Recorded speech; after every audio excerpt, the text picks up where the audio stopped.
Hello everyone, Burton is back in black and we're continuing with your favourite series, the Blackfyre playthrough. As usual, we are still in the Stepstones and we are still alive, 69 years of age, things have been going on. We have become the king of the Basilisk Isles, which are all the way down here, so I'd imagine that we'll probably have a rebellion there fairly soon. But the question is, by who? I would probably think it would be one of these guys, I'd imagine. Well, he's in jail, so it's not going to be him, but we're going to have to keep our eye on that.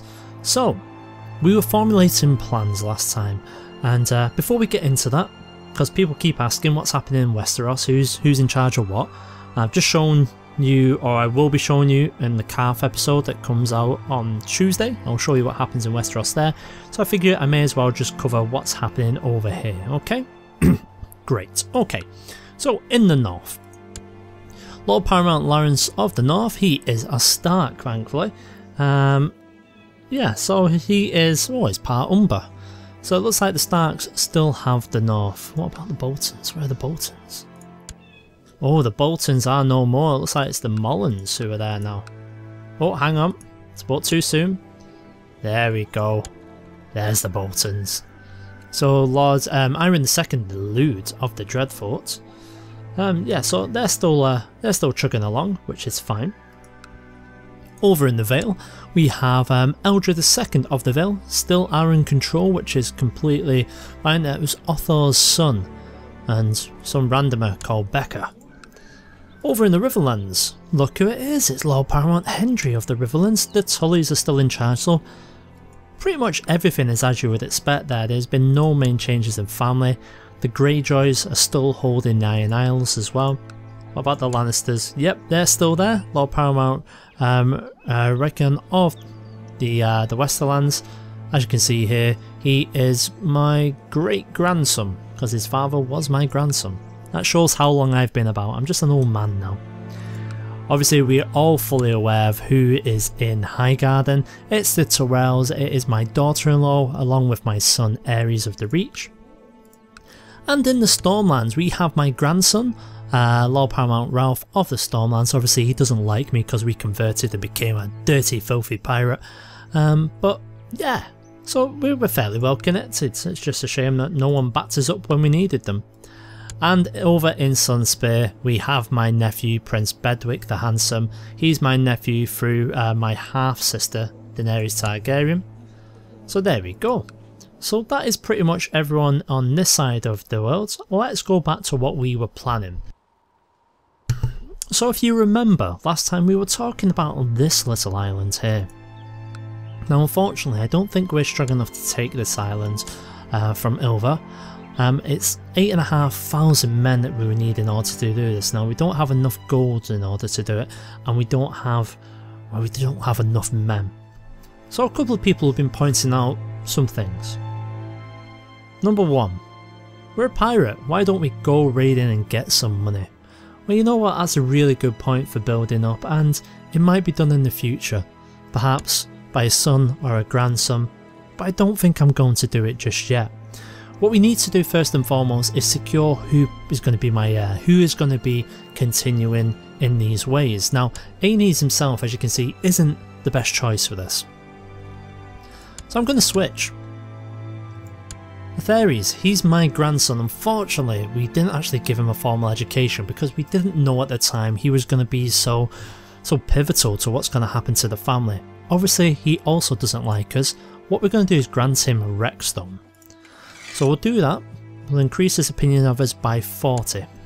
Now, we also have the option, if we wanted to give him the High Lordship of the Central Stepstones. However, I don't think I'm going to do that just yet because that will probably annoy his father, Prince Aenys, because he is the Lord of Bloodstone. So we're going to leave that right now. But what we might have to do is, well, I say we're going to leave it, we might very well have to give it to him because as of right now, Aenys is higher ranking. If we make his son, if we give him the Central Stepstones, he would then become my heir. So I think we're going to have to do it because I don't know how much longer we're going to go ahead and survive. So we'll give him High Lordship of Central. Hopefully him and his father get along. Yeah, that should be fine. And there you go. My heir has changed to Theres of the Central Stepstone. So we're going to have to make sure that he's educated well. Well, to do so, what have we not been doing? See, he's training children. Have we got anyone who's better in this? We've got Aerion. So we're going to put Aerion in the centre to start training children to try and help as best he can. And I think that's all really that we can do there. So now our succession is secure somewhat. I mean, he still has to be better because you know what pirates are like. They're a fickle bunch of people. More of the likelihood is if we don't improve Ares to a decent standard, by the time he turns to manhood or by the time I die, we're going to lose a lot of support from these islands. So that's where we're at with that one. Okay. So, next things next. Summer Isles. Now, a lot of you people on my War Council have been going on saying the Summer Isles is ripe for the picking. There is just plenty of them there. And you know what? You've got a very good point. We've got Pirate Invasion CB on all of these lands. So it might be worthwhile if we actually have a look at it. But before we make any rash decisions, let's have a look what exactly we'd be up against. So we've got the Principality of Wallenaro, which is this entire area here. We also have Last Lament. So I want somewhere close to us as possible. Wallenaro is too strong, 8,500. We're going to say no to that. Last Lament, Cole, he's a Summer Islander. Now that's more like it, so up to 4,000. So can we actually pull ahead with 4,000? No, we are just under. So we're going to have to start things slowly, start building. If we can go ahead and maybe get enough for a mercenary force, that would allow us to take over that particular region itself. Now that's good. It's a shame there's no independent places in here. And we can't do anything with Oldstones, unfortunately, because we are nowhere near it. But wouldn't that be great if we took Oldstones? But we just don't have the money in order to build up the colony, and you guys all know what colonies are like. They take forever. So for now, a former diplomat from the Free Cities has approached me, offering to tutor my ward for a price. So what would we get? So it's going to give us diplomacy. It's going to cost us 7 gold. I think that is more than worthwhile. That is brilliant. So we've gained the gregarious trait, we've jumped up in diplomacy to 8. Now we've got the poet trait, which increases it by +1, and gregarious also adds a few extra onto it as well. So he's turning out okay so far. We really need to get stewardship up a little bit, but hopefully that will come in time. I'm not the best steward myself, so that could be a problem. We might very well have to look at switching him, but to be honest, I really don't want to. I want to have a say in what he's like. Yeah, I was just going to say even he's got poor stewardship, so we can send him off if we want to, but let's have a look at our money. What's coming in then? So 2.71 we're getting per month. In terms of mercenary bands, oh, my wife is pregnant, that's good, I've still got it. So I gained 5 prestige on that one. Yeah, we can get ourselves a mercenary band, 2,000 men or so, and we do have the option to get ourselves... Yeah, we're actually building quite nice. No one's been designated as the regent. And it's going to be Aerion. You know what, I'm fine with that. As long as you don't try and take the land for yourself. Right, okay. So pirates do not necessarily follow strict rules of hereditary, and will not hesitate to abandon a weak heir. My heir of Ares does not seem to have earned the respect of the men yet, and so your realm will die when you pass. So for a pirate's heir to retain any high lordship or higher, they must be a capable man who's grown and have one of the following. So 10 martial, 10 diplomacy, 500 prestige or formidable warrior. So let's see how close we are to that. We are fairly close on martial, diplomacy we are getting there, prestige we cannot really, get him to 500, so I don't think that's going to happen. And Formidable Warrior, that is still not happening. He's a poor fighter at the moment. We can't force him to train, which is a bit of a shame. No option. Yeah. Okay, well that's not the end of the world. So my heir must improve. We know this. He's only young. So back to the Summer Isles. I think Last Lament would be a sensible place for us to start. We also have... In fact, where are you? Yeah, that's all 3 of these places. Yes, we've got 235. I'm going to wait till it gets to 240 because that might buy us a month or so that we particularly need. And I've now turned 70. Happy birthday to me. Looks like my wife has got me a present of a new child. Let's hope this child is quick. Darren is attractive, but he's also a lunatic, unfortunately. He's 2 years old, so that is why we've chosen not to pass anything on to him. It's just a question of we have to pick who's the strongest for us, and because Offer is the age he is, we can still influence how he is brought up. It looks like the King Valar is still cracking on. Don't know how many embargo wars he's going to go through now. In fact, it's been a while since we've had a look at the king. So here he is, 50 years old, and it's a right shame this. So let's have a look at the actual history of this itself. So this is where it all began. Aegon the Unworthy died, gave me a sword when he did. Daemon II, the good, rose to become a king. We went to war. I lost, but I escaped with my life. He then died, and Valar the young dragon inherited. One day we'll have a Blackfyre on the throne, but I fear it won't be while I breathe. So we're almost at, yeah, we're almost where we need to be with this. And then we're going to go ahead and take Last Lament. So what has Last Lament actually got? So possibly 3,000. Yeah, so it gives us 3,000. It gives us the troops we need to take over the island here, essentially. Oh, there we go, Orpheus. That's what I like to see. So he's popped up to 9 on Marshall. Remember, one more, we need 10 in order to start making pirates respect him. He should get there, no problem at all. So my squire, Daemon Blackfyre, has finally become a grown man. So shall we knight him? Well, let's have a look. He's a web weaver, he's a skilled fighter, he's gregarious, he's patient, he's just. That is very important when knighting. Kind, humble, diligent. Yes, you know what? I think you've earned it. I will knight you, sir. Right, Sir Aemon.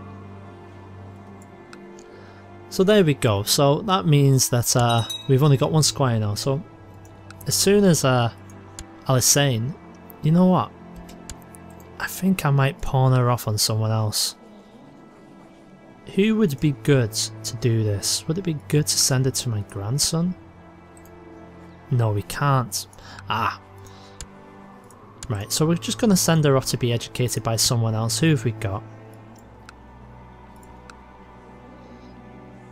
I mean, we do have my son. And Valar, Master of Whisperers. He's actually really, really good. We'll send her there. And that'll free us up if we actually want to try and educate my son, the lunatic. Try and beat it out of him. Right, we're at 241, so let's go ahead and declare the war. It's a pirate invasion of Last Lament. Let's hope they don't call anyone else in. Right, so there we go. Let's go ahead and raise what troops we can. We're not at full yet, so we're not going to bother with our personal levy right at this moment. Instead, we'll just raise up everyone else and we'll let our levy build while we're gathering our forces together. Don't forget, we've also got the forces on the Basilisk Isles as well. We'll be able to raise them also. So, let's do a smart thing. Let's raise all of our ships.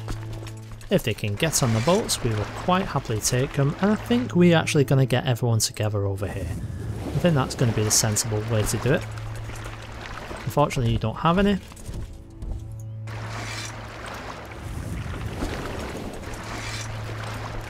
Because the only reason I'm having them all meet up over here on Bloodstone, it is Bloodstone, yeah, is because it's really difficult to see things here.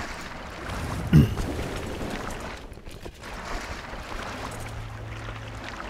fact, we'll have you guys sail there. Right, so that's them all underway. Let's go ahead and do the same with everyone around this place. The only problem here is we don't have a lot of troops. Only because they're recently conquered. Things haven't quite refilled as they should have done just yet. So we're quite limited in this particular region itself, but if we raise everyone who we actually can, we should get ourselves roughly 1,200 men, if that. Yeah, that's asking a lot, I know. So let's just get all of these on the boats themselves. Oh yes, you do have boats, couldn't see you there. And we'll get all of the fleet here meeting out in the sea together, and then we'll send them over. There we go, so I believe that's everyone. So we'll get you all... In fact, there's no point sending you all the way over, so we'll actually send you directly here, then we'll join the fleet together. Hopefully by that time all of you guys have actually joined up. So let's speed things up a little bit. So there we go. You can jump straight on there, we'll get you over.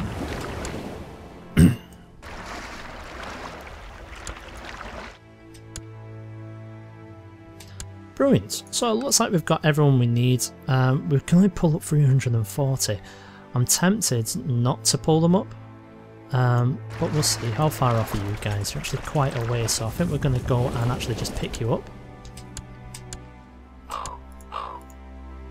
Can you actually reach the boats yet? No, you can't. There we go, now you can. So we got 2,000. I mean, with ourselves, that'll get us another 300 or so. But I think more than likely we're going to go ahead and pull up some mercenary forces. We don't want to do too many. For 150 gold, we can get ourselves another 1,500. I think that's going to be the wisest thing for us to do. Oh, and just as we say that, Pinto of Last Refuge, mercenary. Ah, another revolt. Okay. He's over here, so that couldn't have been worse timed. So we're going to have to deal with this one first.